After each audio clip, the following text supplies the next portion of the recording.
as they head down towards turn number 10. And this is a very tricky spot. A lot of contact has happened over the years here.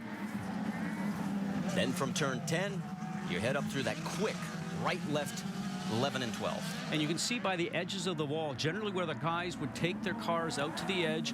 In this scenario right now, it's going to be very wet there, so you're going to have to make sure you alter your line than what you are used to in the dry conditions. Okay, remember the paint on the runway at turn number 1. It could be very, very slick. Pace car has pulled off. The field of 24 forms. And as they come down the front straightaway, the second race of the 2010 IZOD IndyCar Series is green.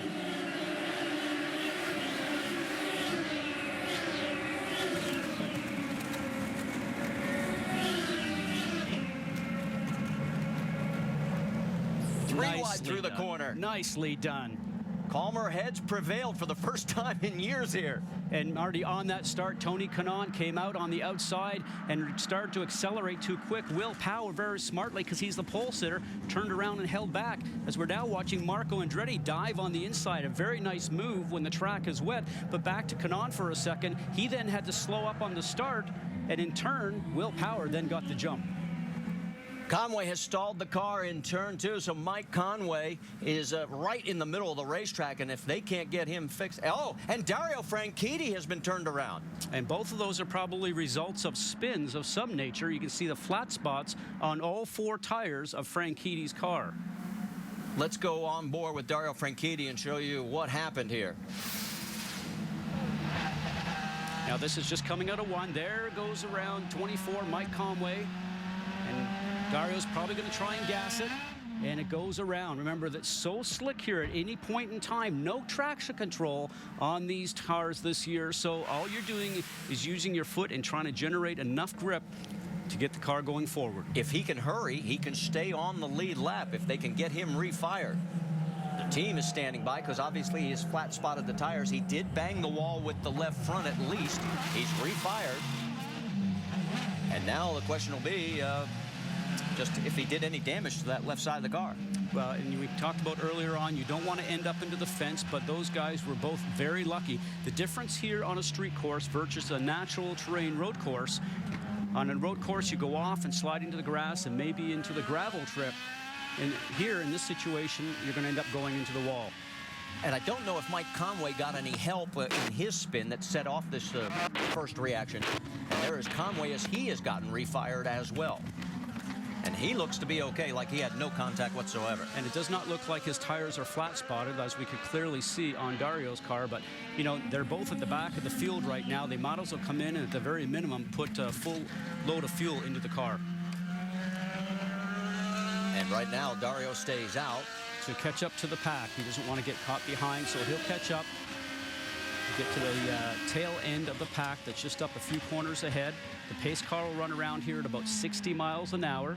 And Dario also has to wait for the pit lane to open. And it just did open, so next time by, anybody who wants to come onto pit road can.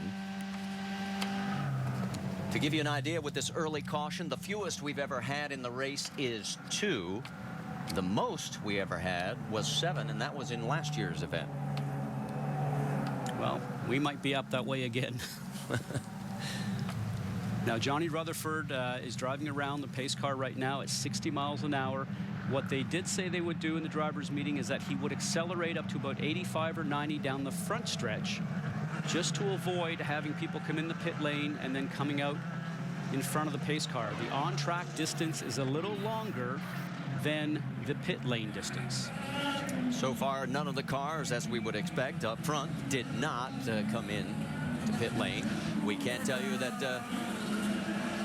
the number 2 of Rafa Matos was a taker. He came on to pit lane. And there you see him. Vince, coming your way.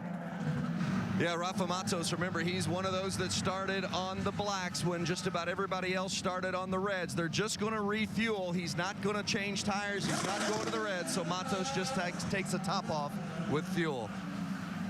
And there you see both Dario Franchitti and Mike Conway coming in. Vince?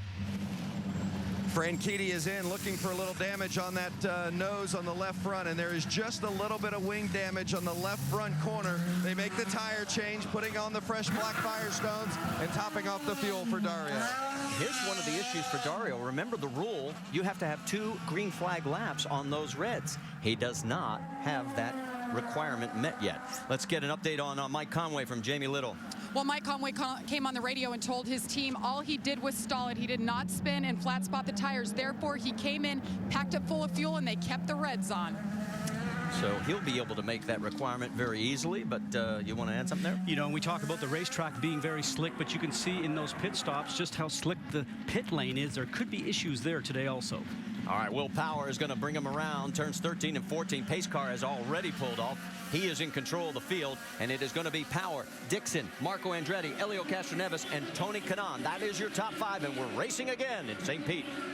Look at the 2 different lines coming into turn 1 and even coming out of 13, 14. Will Power decided to take the traditional, what we call the rain line, get off the usual racing line where there is usually a lot of rubber and a lot of grease and oil comes out of that area. And what he decided to do was to run what he believes is a line with more grip. Boy, looking on the inside, Marco Andretti. He's in there hot. Can he make it stick? He's got the position. Give him second place. Wow, he's got a car that is working absolutely tremendous. And you can tell that because he has the confidence to be able to get into the turns really, really hard. Victor Brule? Talking about Marco Andretti, the weekend didn't start so great. Friday, they were a little out to, in terms of the setup they want. They managed to get it going and working during the course of the day. Throughout the course of the weekend, they got better and better. And into qualifying, they knew they were a top 6 car. They took a little bit of a gamble. It didn't go their way. But obviously, the car is ready to race. And this is what they were shooting for all weekend, to make sure when the car was fast, it was at the right moment. And this is it.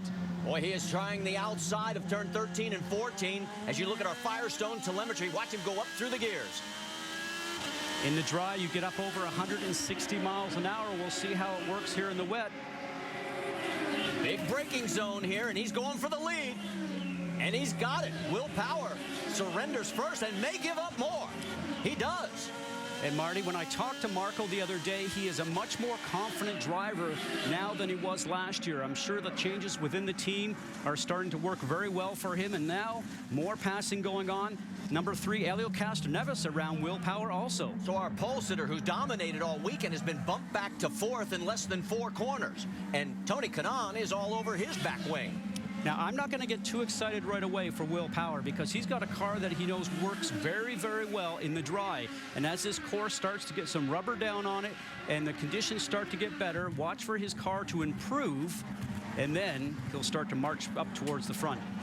Justin Wilson in the 22, right behind. As you can see, he is running in this group as well as the battle continues up front. Ryan Hunter-Ray in the 5th position. Ryan Hunter-Ray, another Andretti Autosport team. A little oversteer there, trying to get the power down. You want a great run going down the straightaway, and here we go. And a pass for the lead with Dixon taking over the top spot. So the guys are getting very racy very early. So our 3rd different leader here in the early stages of this race.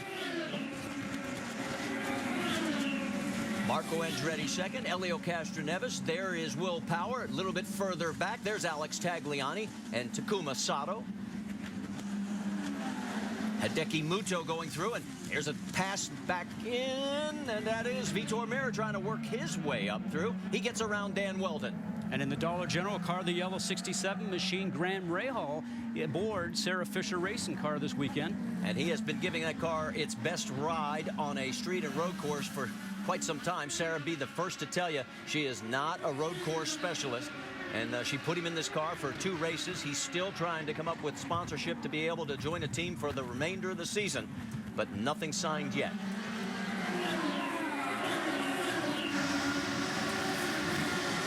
Rahal right now running in 16th position. Let's talk about Graham Rahal. It's been a very frustrating weekend. Remembering last year he was with Newman Haas, a team that had all of the setups, had done so well here in the past. They had pole last year. He won here 2 years ago. Moving to the Sarah Fisher team, he's had to bring a lot of that experience without a lot of that data that came with him. As a result, they have struggled all weekend. They make big changes Friday to Saturday. Didn't work. Bigger changes Saturday to Sunday. Still didn't work. But obviously he's doing his best out there right now. Vince? Well, the 4-car of Dan Weldon is up just one spot, but he has been racy, and this is a track in which he has won on once before, won in his championship season back in 2005 when he was with what was then Andretti Green. But now with Panther Racing, this is a team that needs to make some significant strides if they're going